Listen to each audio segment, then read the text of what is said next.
We're living in a digital world, but only 0.3% of professionals know how to program, how to code. How can we keep going with only 0.3% doing the development work to create everything that the other 99.7% of professionals will need to use in their work? Recently, a group of companies has started to challenge this status quo. These companies are building what have become known as no-code solutions, or no-code tools that allow non-technical people to create digital products. In this series of videos, we're going to talk to some of the people behind these companies. These are some of the movers and the shakers that are helping to push forward the no-code movement. Oi, pessoal. Eu sou Maurício Longo e esse aqui ao meu lado é Alexandre Strack. A gente está aqui hoje para conversar com vocês sobre a conversa que nós tivemos com David Siegel, que é CEO e o fundador da Glide. Foi uma conversa muito interessante, realmente muito interessante. Acho que eu comentei isso no final do programa, que a gente fez um comentário sobre a conversa com o Emanuel da Bubble, que também foi uma conversa muito legal. E esse é o quarto fundador com que a gente conversa nessa série. E temos mais, a gente já conversou para próximos programas e teremos mais ainda em breve. Vamos começar com a pergunta que teve a resposta mais completa que a gente já viu até o momento nessa série, que foi quando eu perguntei para ele como que eles tiveram a ideia e para criar uma ferramenta no-code, né, e como eles chegaram a estar onde estão hoje. E o David passou mais de 10 minutos respondendo essa pergunta em detalhe. E é uma resposta de fato interessante. Ele conta como ele e alguns dos cofundadores da empresa trabalham há uma década desenvolvendo software para desenvolvedores. E que eles tinham a ideia de que, mesmo para quem tem conhecimento de desenvolvimento, mesmo para quem está acostumado a implementar software, é trabalhoso e é demorado fazer software. E ele comenta que eles todo dia têm ideias para criar softwares, mas que demora muito tempo e acaba tornando inviável você perseguir aquela ideia. Então, muitas ideias nunca deixam de ser exatamente isso, só uma ideia, né, porque não há como você investir o tempo de materializar todas aquelas ideias. Ele, inclusive, comenta que ele passou 2 anos trabalhando num aplicativo para controlar os aniversários dos amigos dele, para lembrar ele dos aniversários dos amigos dele, que é tempo demais para um negócio que poderia ser uma planilha feita em 10 minutos. Mas é uma coisa que demonstra, vamos dizer assim, como fazer software da forma tradicional é trabalhoso. E é uma dos fatores, vamos dizer assim, motivadores na criação do que veio a ser o Glide, né? E ele comenta como ele e um dos cofundadores trabalharam num projeto open source que está disponível hoje e é, na prática, um gerador de código, né? Ele gera código para, se não me engano, ele disse em torno de 15 linguagens diferentes hoje em dia. E é uma ferramenta voltada para desenvolvedores, para tornar mais fácil o trabalho dos desenvolvedores. E ainda assim, vamos dizer assim, continuava sendo uma coisa complicada, né, trabalhosa, mas eles se divertiram muito trabalhando nesse projeto e sentaram para discutir como é que eles iam se divertir mais, qual era o próximo projeto em que eles iam se divertir mais. E aí eles resolveram abordar uma coisa de uma forma diferente, abordar o problema de uma forma diferente, porque esse projeto que eles trabalhavam juntos de open source, eles geravam código a partir dos dados que você tinha. E eles pensaram, por que não fazer agora o seguinte, ao invés de eu gerar código, eu vou gerar uma tela. Só um comentáriozinho, eles geravam código em 15 diferentes linguagens de programação, né? Não é que eles geravam código em qualquer coisa, né? Ou seja, já era em si mesmo um projeto muito interessante, mas continua. Eu, pegando aqui uma carona no passado longínquo e distante, é uma coisa que, para quem faz desenvolvimento e mexe com código, é bem interessante porque, normalmente, o que a gente faz para fazer isso, a gente cria um modelo intermediário. Né? Então, a gente gera aquele modelo e, a partir daquele modelo, a gente sabe como traduzir aquilo para as diferentes linguagens. Enfim. Tempos passados na Austrália. E então eles resolveram criar essa ferramenta que, a partir dos dados, gerava telas. Só que eles foram mostrar para os conhecidos e tal, para ver, e não atraiu muita atenção, né? Mas, no final das contas, os dados que eles apresentavam para a ferramenta eram dados em formato JSON, que é um texto, um formato de texto que lembra muito código, né? Acaba que é um tipo de código e era talvez muito básico para os desenvolvedores e muito complexo para o não técnicos, vamos dizer assim. E eles continuaram iterando naquilo e trocaram o JSON por uma planilha, né? Um Google Sheet. E quando eles mostraram isso para os amigos não técnicos, esses se empolgaram bastante. Aí sim, porque eu tenho planilhas. Eu tenho planilhas e as pessoas da minha escola, da minha igreja, do meu trabalho, estão acostumadas a usar aplicativos. E se eu consigo criar uma interface aplicativo mobile para minha planilha, eu consigo compartilhar informações que seria ruim de compartilhar como planilha. Né? E aí a coisa começa a evoluir nessa direção, dado a receptividade que as pessoas tiveram a essa ideia. Alexandre, quando você quiser complementar, porque são 10 minutos de resposta, os detalhes. Pelo jeito, você vai falar 10 também, tá? Tem uma outra coisa interessante aí que ele falou, quando ele chega nesse ponto, né?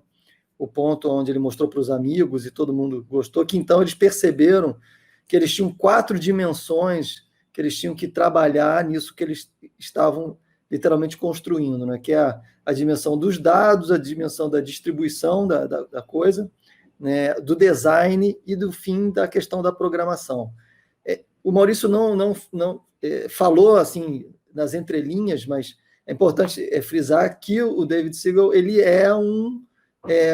ele tem formação técnica, né? Ele é literalmente um cara que gosta de fazer programas e gosta de resolver problemas utilizando programação. Então ele é um entusiasta. Ele de fato ele tem formação de engenharia de software e ele gosta disso. E aí ele foi vendo como, né, transformar o que é uma coisa difícil numa coisa fácil.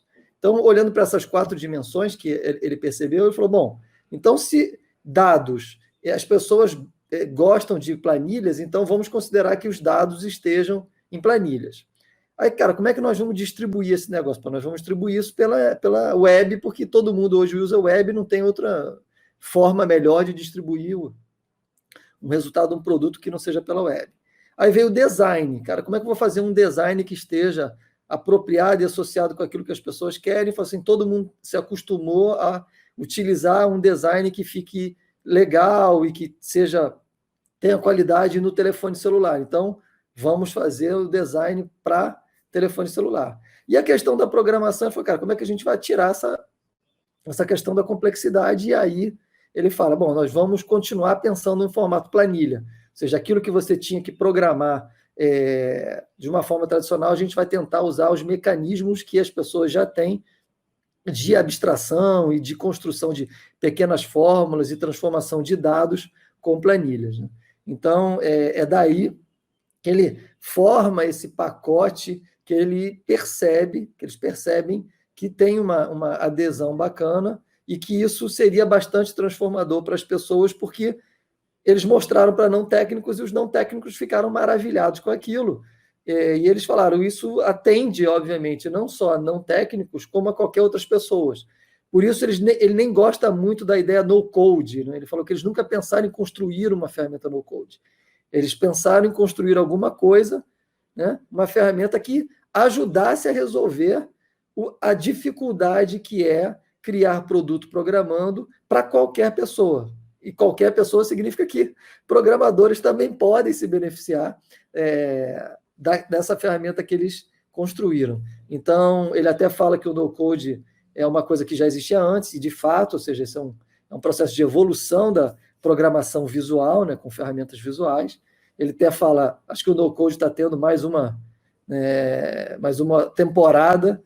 Eu acho que agora não é uma temporada, é um movimento muito mais forte do que uma temporada, mas essa é uma outra discussão.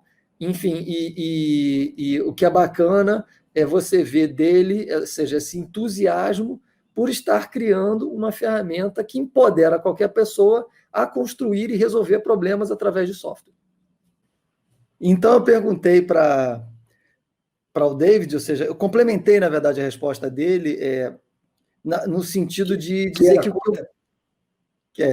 que o que eu percebia nele era aquela paixão literalmente em resolver problemas, né? Ou seja, o Glide é uma consequência de uma característica que ele tem, por ele ter uma formação literalmente técnica, ele é um cara que escreve código, ele sabe programar, mas ele, o tempo todo, durante a longa explicação, ele manifestava essa paixão clara em criar produtos que possam facilitar a resolução de problemas, né?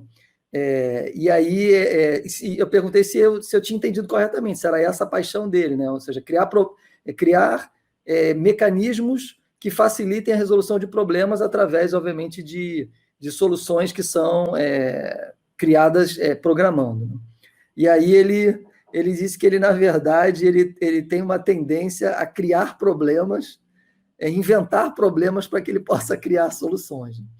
E até o Maurício depois vai complementar isso mais para frente, e aí ele vai dizendo que literalmente ele se graduou criando um aplicativo, depois ele foi em frente criando um aplicativo que criava aplicativos, e ele então acha que literalmente o padrão mental de desenvolvedores, programadores, é olhar para um determinado problema, criar uma abstração, né, um modelo mental, uma abstração, e então começar a construir uma solução que trabalhe em cima daquela abstração, daquele modelo que ele imaginou para resolver o problema, e criar o produto para resolver, enfim, aquela visão que ele tem de como resolver o problema.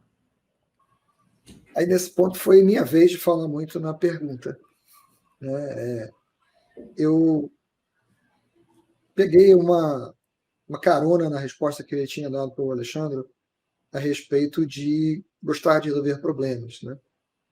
E eu comentei que, muitos anos atrás, eu desenvolvi um processador de texto por uma razão semelhante à que ele usou para criar a aplicação de aniversários e depois a aplicação que gera a aplicação de aniversários. Que foi uma mudança de licença da Microsoft que me levou a sair para comprar um Word, uma licença para um Word, e ao chegar na loja eu fiquei assustado de descobrir que um Word ou um Office, o preço era praticamente a mesma coisa, não fazia muita diferença. Eu achei aquilo estranho e achei aquilo ruim, que estavam praticamente me forçando a comprar 4 softwares ao invés de comprar um.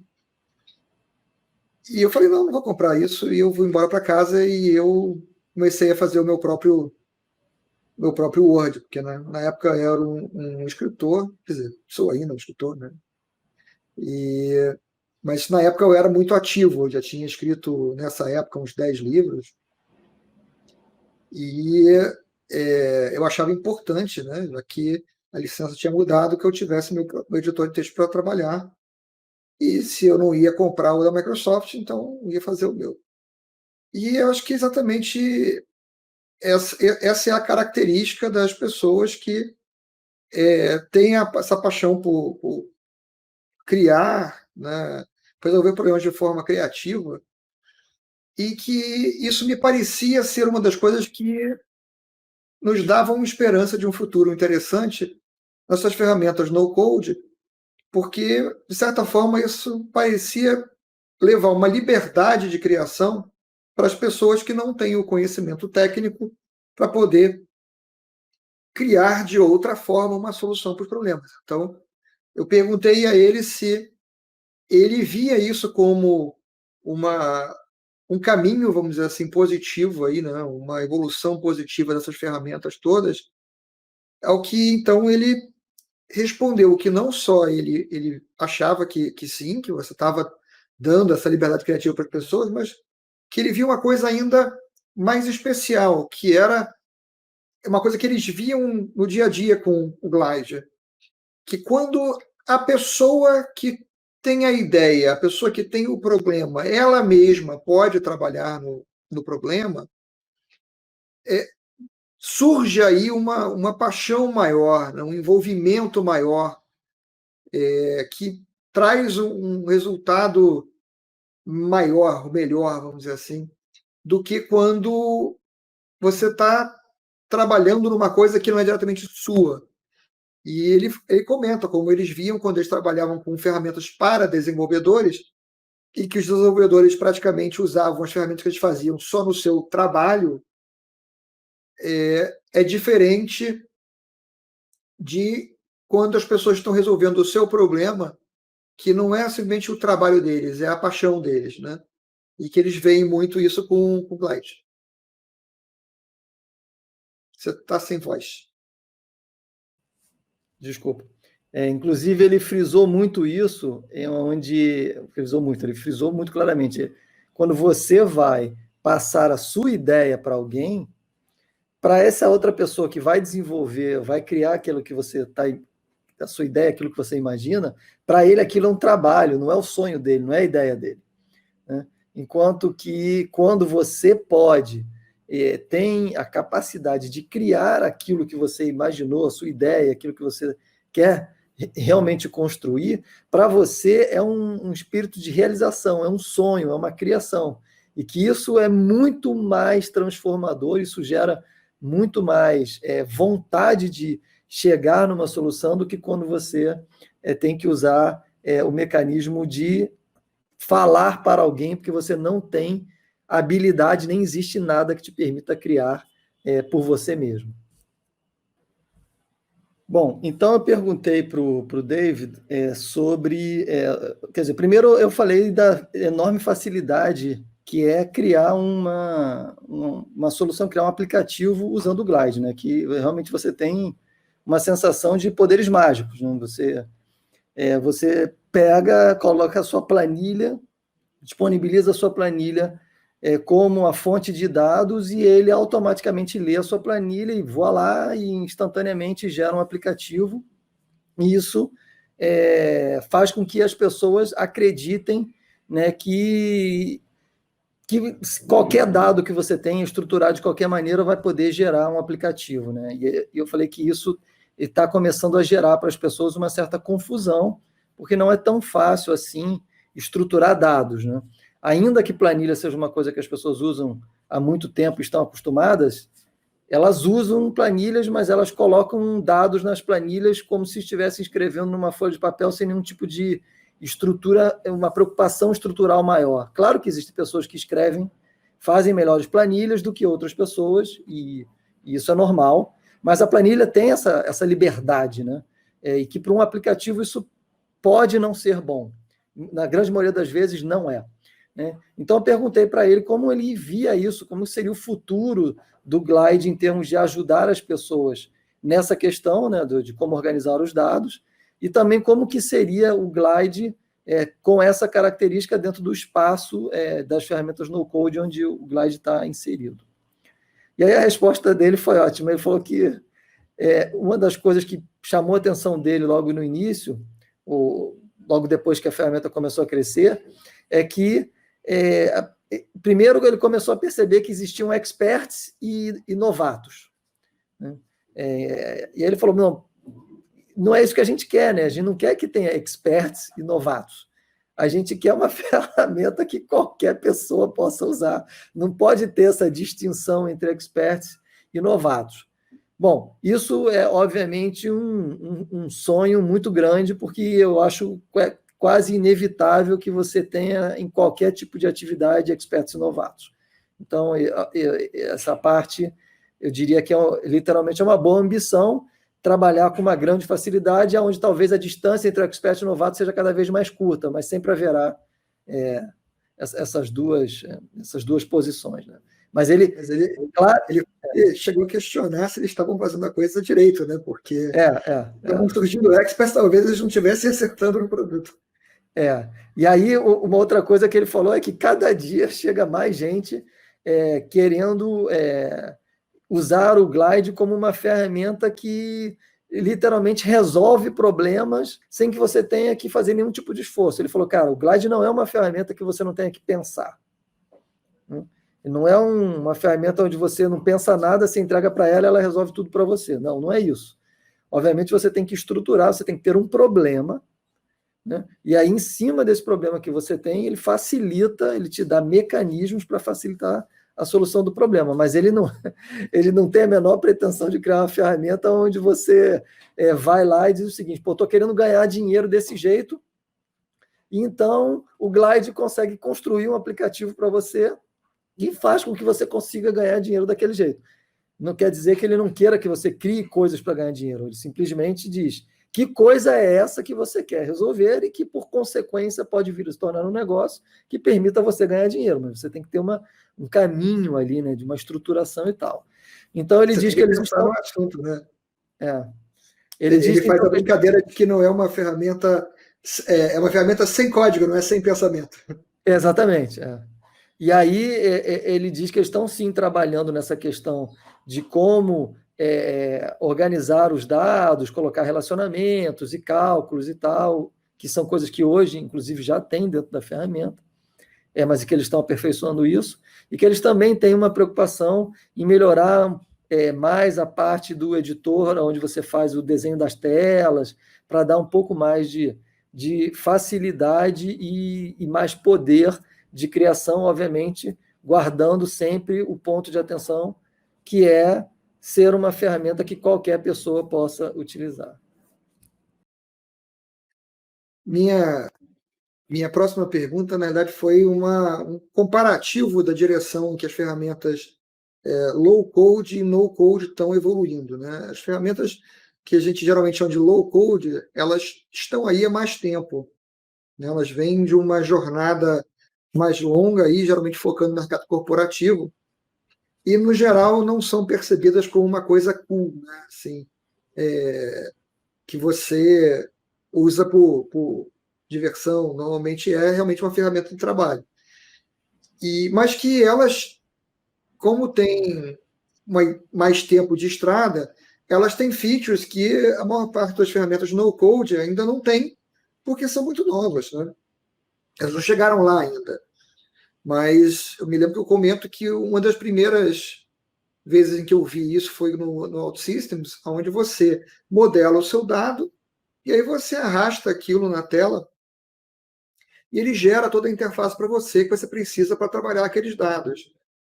E eu perguntei a ele se isso era uma direção em que ele via o Glide e ferramentas no code evoluindo como sendo realmente uma plataforma onde, modelado o dado, ele consegue já te dar tudo pronto para você trabalhar. E aí você, obviamente, pode customizar depois, mas que ele já te entrega uma coisa funcional, vamos dizer assim, né? Ao que ele essencialmente respondeu que sim, depois de passar aí por um caminho onde ele comentou que essa percepção, talvez, das ferramentas low-code serem vistas como uma coisa não cool, está mais ligado ao fato de, como são direcionadas ao mercado corporativo, a maior parte das pessoas realmente usar elas como uma ferramenta do trabalho e não de uma coisa que elas estão engajadas pessoalmente, vamos dizer assim. E, ao mesmo tempo, vamos dizer assim, ele comentou do desejo que ele tem de que o Glide seja diferente disso, de que o Glide seja uma ferramenta que as pessoas estão empolgadas de usar, que eles já veem isso hoje, mas que é uma ambição grande que ele tem, mas que as pessoas possam dizer que o Glide é seu software favorito. Essa é uma ambição que ele tem. Exatamente, isso foi muito legal, né? Porque, na verdade, você, complementando uma coisa que eu não falei da minha pergunta anterior, que eu comentei aqui, ele diz que ele tem literalmente a ambição de que o Glide seja uma ferramenta para você escrever qualquer tipo de software, né? Resolver qualquer tipo de problema. Inclusive, ele diz que começaram por um design mobile, porque fazia sentido começar por ali, mas que eles estão se expandindo, eles pretendem, olhando para o futuro, que seja uma ferramenta que você possa usar para criar qualquer tipo de software. E agora ele diz novamente da ambição, onde ele quer que as pessoas não só façam isso, como elas gostem de usar, seja aquela ferramenta que você usa com gosto e com naturalidade. Eu diria que isso vai muito mais também de um hábito, né? Ou seja, eu não tenho dúvida se eu gosto literalmente de fazer uma apresentação em PowerPoint. Eu já acho normal fazer em PowerPoint. Mas, enfim, eu acho que esse é um caminho interessante e que está alinhado com alguns números que ele vai falar daqui a pouquinho, mas vamos deixar para comentar os números daqui a pouquinho.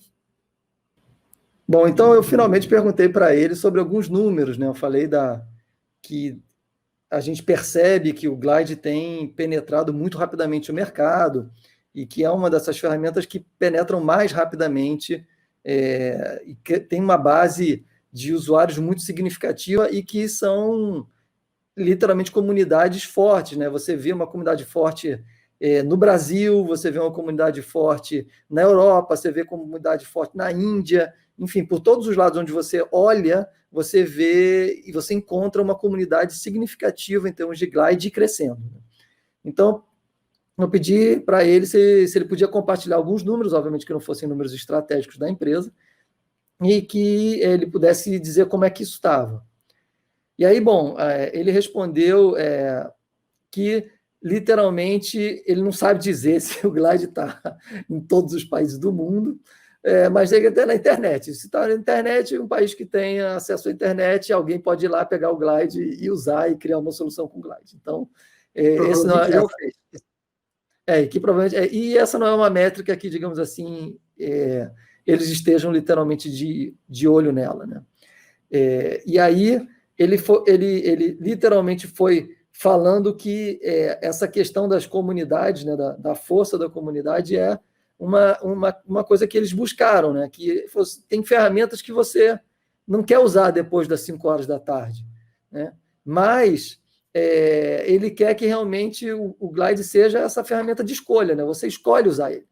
Porque assim como tem essas ferramentas que você utiliza para o seu trabalho, no seu horário de trabalho, você não quer utilizar elas depois, mas quem gosta de programar, quem gosta de criar soluções, faz isso fora do horário de trabalho, faz isso à noite, faz isso no final de semana.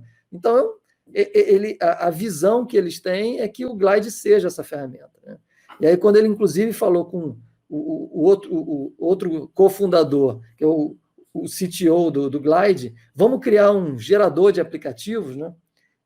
E aí o cara falou, não vamos criar gerador de aplicativo, porque gerador de aplicativo é uma coisa que não é legal, não vamos criar. Aí ele falou, não, mas se a gente criar, nós vamos criar um que seja o mais legal, né? Vamos criar um que realmente seja o melhor, que as pessoas gostem. E aí, obviamente, que eu sou dele, claro que se eu for me meter em criar uma coisa como essa, eu vou querer criar uma coisa que seja a mais legal e que seja algo que encante as pessoas, né? Então, ele diz que eles estão literalmente perseguindo esse caminho, né? Que seja uma ferramenta onde as pessoas escolham claramente e usem porque gostem daquilo que elas conseguem construir com Glide. E aí, finalmente, ele diz que a grande missão deles é criar 1 bilhão de novos desenvolvedores. de novos desenvolvedores e que eles ainda estão bem longe dessa meta. Então, que, por favor, a gente continue falando e divulgando e falando sobre o Glide para todo mundo, porque a ambição do 1 bilhão de desenvolvedores ou de criadores de produtos é a grande meta. Teve uma corrente que passou por tudo isso aí que Alexandre descreveu, que foi, de certa forma, divertida, que foi ele dando o exemplo da OutSystems como uma ferramenta que as pessoas não usam depois das 5 horas da tarde. Aí, na mesma hora, ele pediu desculpas, porque ele falou assim, não, meus amigos da OutSystems me perdoem, que eu já usei a ferramenta de vocês, é boa, vocês fazem um bom trabalho. Desculpa que eu peguei vocês como exemplo aqui de ferramenta low-code corporativa, tá? Mas que a ambição dele é que o Glide seja essa ferramenta que as pessoas querem pegar depois das 5 horas da tarde, né? Que essa é a ambição dele enquanto o produto que eles criam. De fato, ele falou isso e eu acho que tem claramente uma diferença, né? Ou seja, entre o desenvolvedor de software profissional, corporativo, que vê aquilo apenas como uma profissão, como uma execução de um trabalho, e aquelas pessoas que gostam de criar produto, né? Isso me remete lá ao início da nossa conversa, onde eu falei isso, né? Falei, David, você tem essa paixão, que é uma coisa que eu, por acaso, compartilho. Eu vim para a área de tecnologia porque eu, quando vi tecnologia lá na adolescência, falei, cara, é isso que eu quero fazer. É muito legal você poder resolver problemas, seja seu, seja dos outros, seja dos negócios, através da tecnologia. Então, essa é um propósito, é uma paixão. Move o David, move a mim, provavelmente move o Maurício também, e outras pessoas que gostam disso. Então, é bem interessante ele falar isso, cara, que você é esse tipo de pessoa, você quer ter uma ferramenta que te agrade o tempo todo. Nada contra essas excelentes ferramentas do mundo corporativo, mas literalmente é uma forma diferente de você olhar para a resolução de problemas através do uso de tecnologia. Para terminar a conversa numa nota bem positiva, né? Eu comentei que a gente via na comunidade, as pessoas se sentem tão empoderadas com aquilo que elas conseguem fazer com o Glide, que elas começam a querer usar o Glide para fazer qualquer coisa, inclusive coisas que o Glide não foi projetado para fazer, né? Hoje, pelo menos. E então eu perguntei quando é que ele imaginava que uma ferramenta como o Glide, outras ferramentas no Code, estariam evoluindo para que você pudesse utilizá-las para fazer um software, por exemplo, de missão crítica. E aí eu enfatizei que missão crítica não é para controle de equipamento médico hospitalar, mas assim, uma missão crítica de um negócio, né? Ou seja, uma solução que é mais complexa. E ele respondeu que eles se veem trabalhando nisso de uma forma metódica, hoje olhando muito continuamente para a criatividade da comunidade em adotar soluções de contorno para dificuldades que eles encontram em fazer alguma coisa. Então, se eles viram isso logo que eles começaram a mostrar para as pessoas, não, dá para fazer isso aqui? Não, isso aqui não dá para fazer, mas se você fizer essas 7 coisas aqui complicadas, enroladas, até dá. Então, legal, bacana. Né? E eles falaram, pô, isso é uma boa comunidade para você ter como testador aí, porque eles vão atrás de encontrar coisas e dão um jeito. E o que a gente aproveita disso é que a gente vê qual é a solução de contorno mais popular na semana, que tem mais gente usando aí.